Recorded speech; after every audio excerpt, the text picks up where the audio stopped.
खुश आमदीद। पिछले कुछ दिन ईरान इसराइल तनाज़े और उसमें अमरीकी किरदार के हवाले से काफ़ी हलचल वाले रहे हैं। जी बिल्कुल। हमारे पास जो खबरें और तज्ज़िये हैं, आज हम कोशिश करेंगे कि उनकी बुनियाद पर इन वाक़यात की तह तक जाएं। जी। ख़ास तौर पर ये जो हालिया जंग बंदी हुई है और उससे पहले जो बड़ी अमरीकी फ़ौजी कार्रवाई हुई उसे समझने की। जी। तो आइए देखते हैं कि ये सब क्या माजरा है। जी। सबसे ताज़ा बात तो यही है, 24 जून को अमेरिका की कोशिशों से एक जंग बंदी हुई। हाँ। शुरू में कुछ वो खिलाफ वर्जियों की खबरें भी आईं, लेकिन अब लग रहा है कि किसी हद तक कायम है। जी, ऐसा ही लगता है। और ये जंग बंदी, जैसा आपने कहा, एक बहुत अहम अमरीकी फौजी कार्रवाई के फौरन बाद हुई। अच्छा। तो लगता है कि दोनों वाकयात का आपस में गहरा ताल्लुक है। तो ये अमेरिकी कार्रवाई, इसकी तफसील क्या थी, कब हुई, कहाँ हुई? जी, ये कार्रवाई हुई 22 जून को। इसे नाम दिया गया operation midnight hammer. Midnight hammer. अच्छा। इसमें अमेरिका ने फिजाई और आबदूजों से वो खास किस्म के बम इस्तेमाल किए, बंकर बस्टर। Bunker buster. जी, ये वो बम हैं जो जमीन में गहराई तक जाकर मतलब मजबूत जेरे जमीन ठिकानों को निशाना बनाते हैं। और हदफ क्या थे? हदफ थी ईरान की अहम जौहरी तंसीबात, जैसे फोर्डो जो पहाड़ों में छुपी है, नितंज जहां यूरेनियम अफजूदा किया जाता है, और अस्फहान जहां जौहरी तहकीक होती है। तो मतलब बड़ी अहम जगह है निशाना बनाई गई। बिल्कुल। और अमेरिका ने उसका जवाब क्या पेश किया, मतलब बैनुल अक़वामी सतह पर?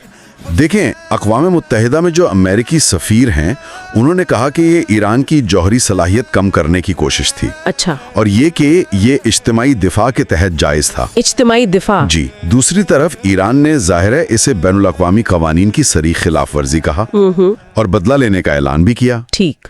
लेकिन इन हमलों से असल में नुकसान कितना हुआ, इस बारे में तो काफी अलग अलग बातें सुनने में आ रही हैं। जी हाँ, यही तो दिलचस्प बात है। सदर ट्रंप ने तो कहा कि मुकम्मल तबाही हुई। जी, उन्होंने तो ये दावा किया, लेकिन फिर अमरीकी इंटेलिजेंस रिपोर्ट्स आईं, वो कह रहे हैं कि शायद ईरान का प्रोग्राम सिर्फ चंद महीने पीछे गया है। सिर्फ चंद महीने? जी। और ईरान ने खुद भी शदीद नुकसान की बात तो मानी है, लेकिन वो मुकम्मल तबाही वाली बात को रद्द कर रहे हैं। तो ये जो मुतज़ाद दावे हैं, जी, ये सिर्फ मालूमात का फर्क नहीं है, ये असल में सफारतकारी के लिए भी एक बड़ा चैलेंज है। कैसे?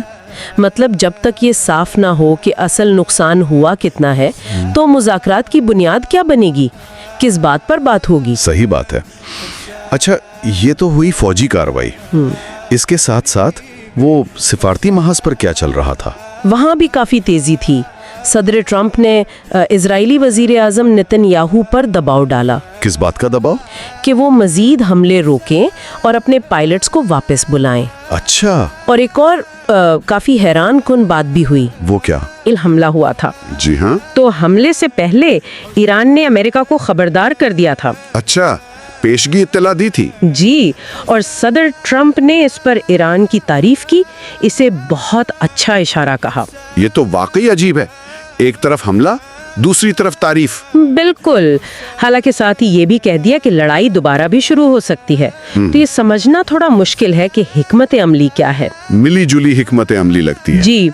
इसी दौरान ईरान ने भी कुछ लचक दिखाई है। किस तरह की लचक?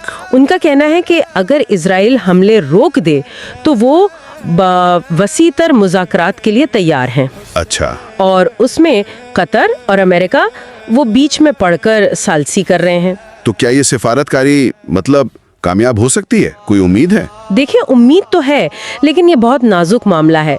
कुछ मुस्बत इशारे हैं, जैसे यरूशलेम में अमरीकी सफारत खाने ने कुछ पाबंदियां नरम की हैं। लेकिन खतरात भी अभी वही हैं, खास तौर पर वो ईरानी पार्लियामेंट की धमकी। हाँ, आबनाए हॉर्मज़ वाली। जी, कि अगर कशीदगी दोबारा बढ़ी तो वो आबनाए हॉर्मज़ बंद कर देंगे। ये बहुत बड़ा खतरा है। बिल्कुल। तो इन सब बातों का खुलासा क्या है? मतलब अब हम कहाँ खड़े हैं? देखें, खुलासा ये है कि एक जंगबंदी तो है, लेकिन बहुत नाजुक। जी। अमरीकी हमलों का असर क्या हुआ, इस पर अभी तक ابہام ہے، سوالیہ نشان ہے۔ صحیح۔ سفارتی کوششیں ہو رہی ہیں، قطر اور امریکہ کوشش کر رہے ہیں، ایران بھی کچھ آمادگی دکھا رہا ہے، لیکن کامیابی کی کوئی گارنٹی نہیں ہے۔ یعنی صورتحال ابھی بھی بہت غیر یقینی ہے، بہت نازک ہے۔ جی بالکل۔ فوجی طاقت کا مظاہرہ تو ہو گیا، اب اصل امتحان سفارتکاری کا ہے۔ لیکن یہ متضاد بیانات اور یہ نئے جھڑپوں کا خطرہ، یہ توازن بہت نازک لگ رہا ہے۔ بالکل، اور شاید سامعین کے لیے بھی یہ سوچنے کی بات ہے جی کہ یہ جو حملوں کے نقصان پر غیر یقینی صورتحال ہے اور جنگ بندی بھی اتنی نازک ہے، تو وہ کون سے بنیادی عوامل ہوں گے، کون سی چیزیں طے کریں گی کہ یہ سفارتکاری کامیاب ہوتی ہے جی یا یہ خطہ ایک بار پھر وہ شدید تنازع کی طرف چلا جاتا ہے؟ جی بالکل، یہ آنے والا وقت ہی بتائے گا۔